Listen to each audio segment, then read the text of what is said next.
welcome back to another episode of Simply Sarah. Creepypasta. Okay, so creepypasta, yes. Today I'm going to try to replicate a recipe from Simply Sarah, mac and cheese recipe. Welcome to another episode of Simply Sarah. Today on the show, we're going to make a classic mac and cheese. However, I'm going to half the recipe and I'm going to add hot Cheetos, Flamin' Hot Cheetos, because everything tastes better with Flamin' Hot Cheetos on it, okay? So we're going to be doing that, and we're going to be talking about creepy today because I love creepy.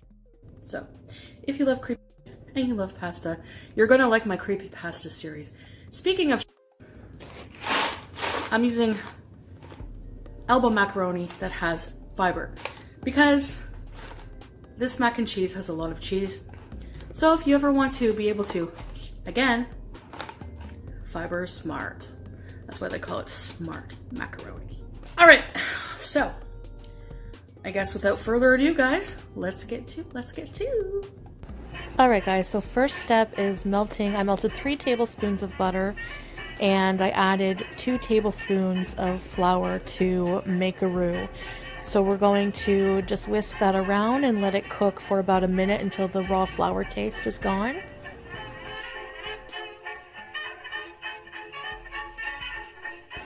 Next, I added a half a cup of whole milk, and I'm going to give that a little whisk around. Now I'm adding 1 cup of heavy whipping cream. I'm going to give that also a good whisk, mix it very well. I've added the seasonings, onion powder, garlic powder, and pepper. No salt because the butter and cheese are going to be salty, but all the seasonings, including salt, are to your taste. So as it was thickening, I found it a bit too thick and I want my cheese sauce to be really creamy. So I've added about another, I'd say probably another cup of whole milk. It depends how creamy you like your sauce. Alright, now goes in the cheese. I just cubed up some sharp cheddar. This is about half a pound of sharp cheddar. And I'm just going to whisk that in and let it all melt together. You want to cook it down until you have a smooth, creamy, velvety texture of cheese sauce. Yum yum! In the meantime, you want your oven preheated to 350 degrees. Now I've added about 3/4 of a whole package of elbow macaroni al dente because it's going to continue to cook in the oven. So this part is totally optional, but I'm adding more shredded cheese on top of my mac and cheese. And this is ready to now go into the oven on 350 degrees for about 20 minutes. And there it is, out of the oven, completely bubbly and ready to eat.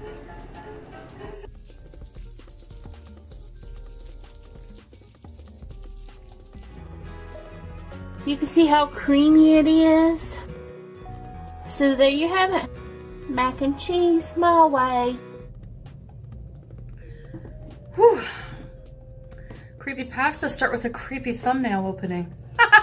Welcome! Okay, but I want to make something for fall, something delicious, share a really cool recipe with you guys. So today we're going to make pumpkin Alfredo, and usually fettuccine Alfredo calls for a ton of butter, cream, cheese. Now we're going to cut that in half and make it a bit healthier. I did get this recipe from Pinterest, so I will post that down below.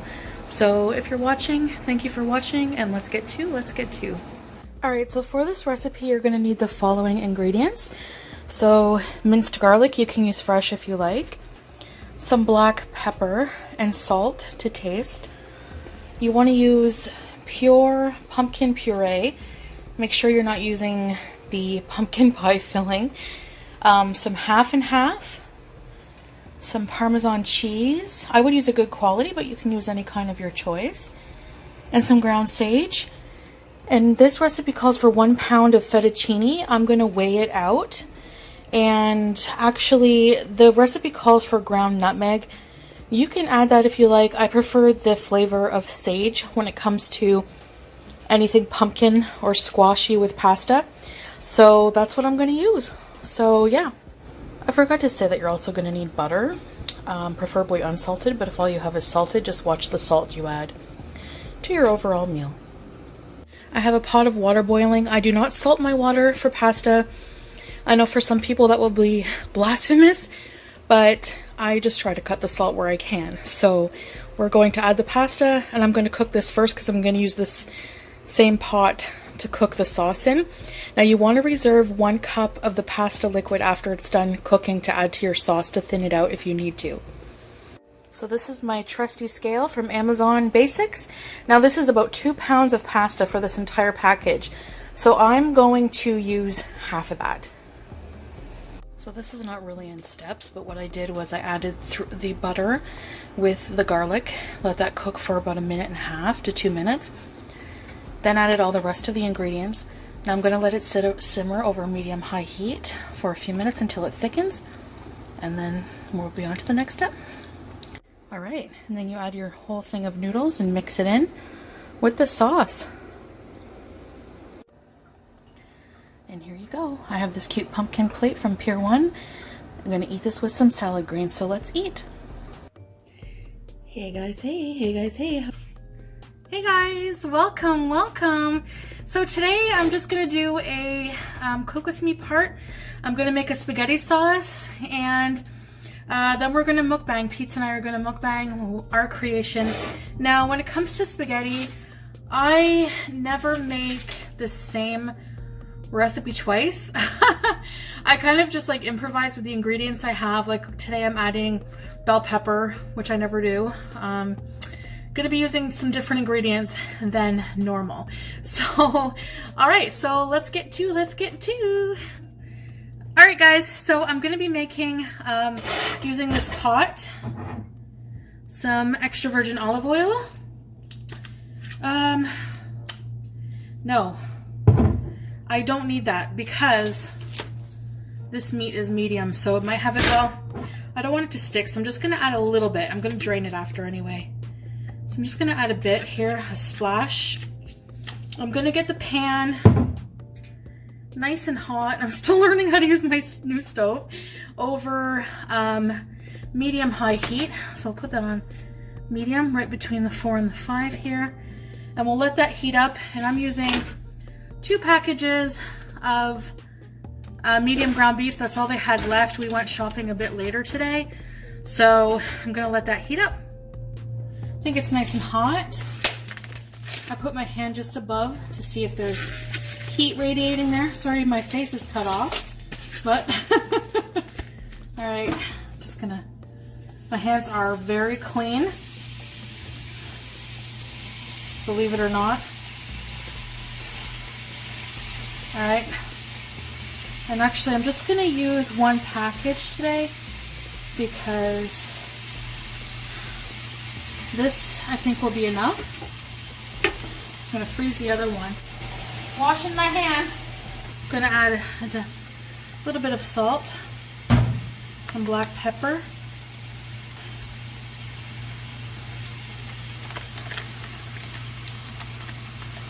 put some Clubhouse Italian seasoning,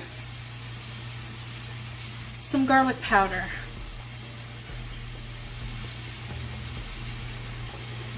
I love garlic powder, and I forgot to buy fresh garlic, so there's that. Bad me. We're just gonna, ooh, this smells nice. Okay, we're gonna put that there. Make it all browned. And then once it's brown, we're gonna drain it. So. Hi guys. Peetz is here. So I am washed. He's just showered.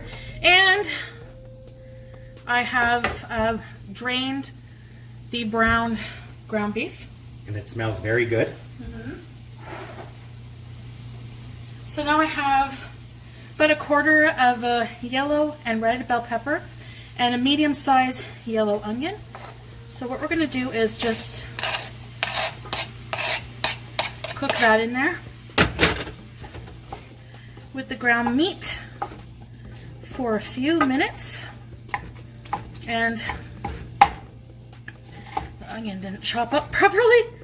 I'm just gonna add the lid a little bit and let it steam the veggies.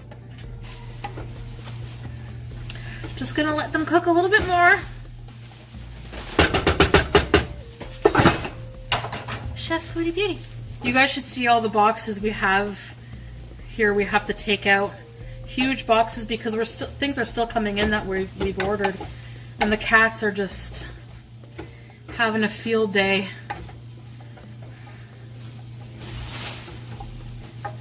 All right, so today I'm adding some of this pre-made 4-cheese President's Choice pasta sauce, pre-made. About half a jar.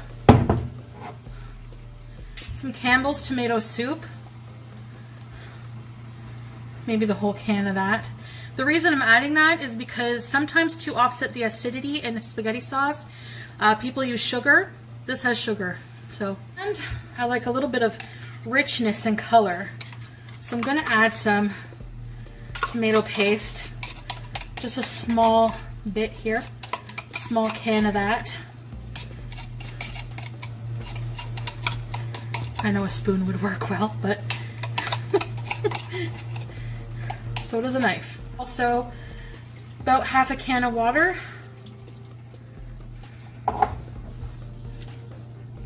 See if that's enough water. You can adjust it to your liking, you know.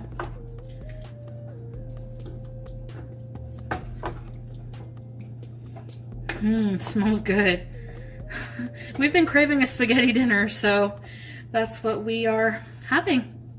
I honestly can't remember the last time I've had a spaghetti dinner. Yep, because you haven't really been cooking, and you haven't been at home in a while, so there you go. I'm going to let this simmer. Okay, the lid on. We're going to reduce the heat, medium-low, let it simmer for a little bit, and I'll be back. You guys, fresh brioche buns from Costco. Oh, look at these. I'm gonna be heating them up in the oven. Okay, sauce is ready. Let's eat. Thank you. Hey guys, welcome back to another episode of Creepy Pasta. Welcome. It's been a while since I've done this, but I've been craving homemade, authentic Italian meatballs and sauce. And I believe Italians, correct me if I'm wrong, fellow Italian viewers, they refer to this tomato sauce I'm gonna make as gravy or Sunday gravy. Speaking of Italians, I want to congratulate, huge congratulations to one of my loyal viewers, a friend she's become a great friend over the years. Fit Angie, congratulations. She just had a baby boy. Congratulations on the new addition to your family. I love you very much. All right, so I wrote it all down here. Now, I had a Italian step-grandmother, and she used to make the best meatballs and sauce. So I'm gonna try to replicate her recipe myself. And I have tried in the past. It's come out close, but there's something in it. I can't quite put my finger on it. That just makes its taste so delicious. And we really miss her meatballs.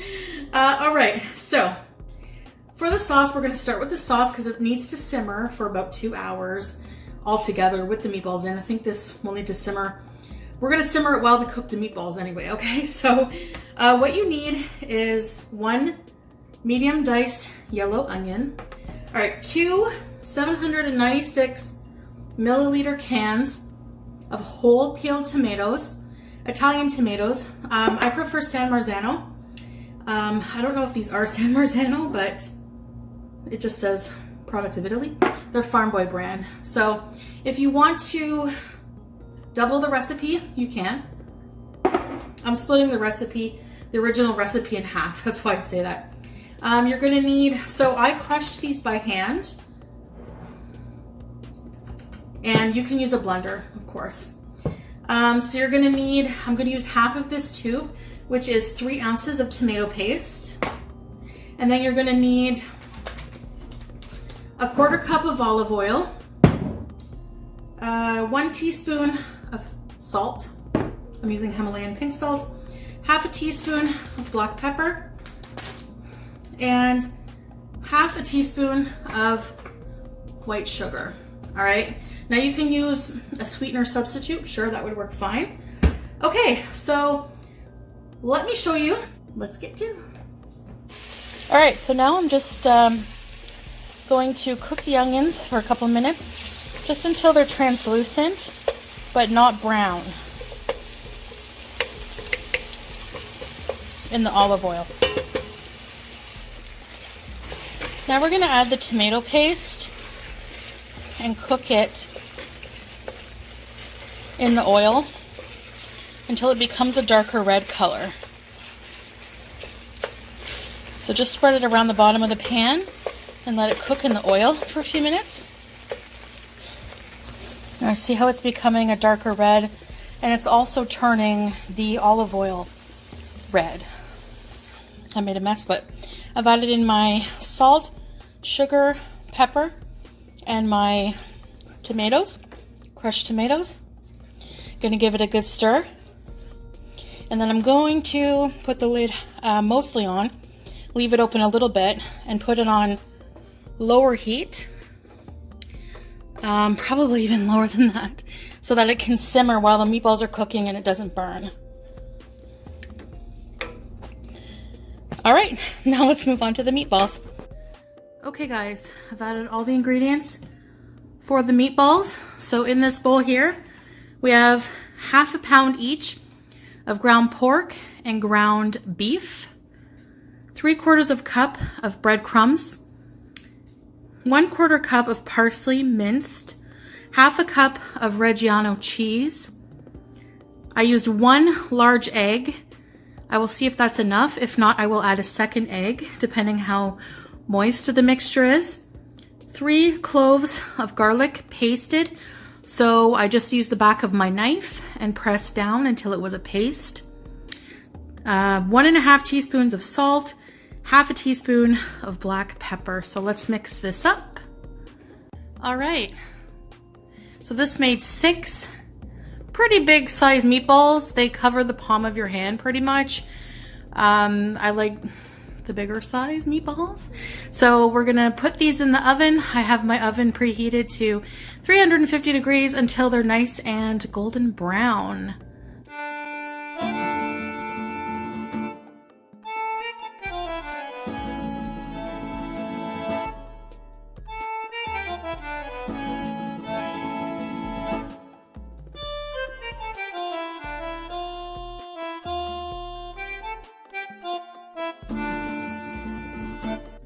Do you want some Italian meatballs, Sam? Oh my god, okay. I'm gonna put my hair behind my ears. I don't even know what to say right now. I was just like, now I know why Italians can eat pasta and not get fat. They're not lazy. They cook, they work hard to make their food. And I'm telling you, this has been like, honestly, an emotional experience for me. I actually had tears when the meatballs were simmering and I was on the couch and I could smell the garlic and the parsley releasing their scent. Anyway, I'm so hungry right now.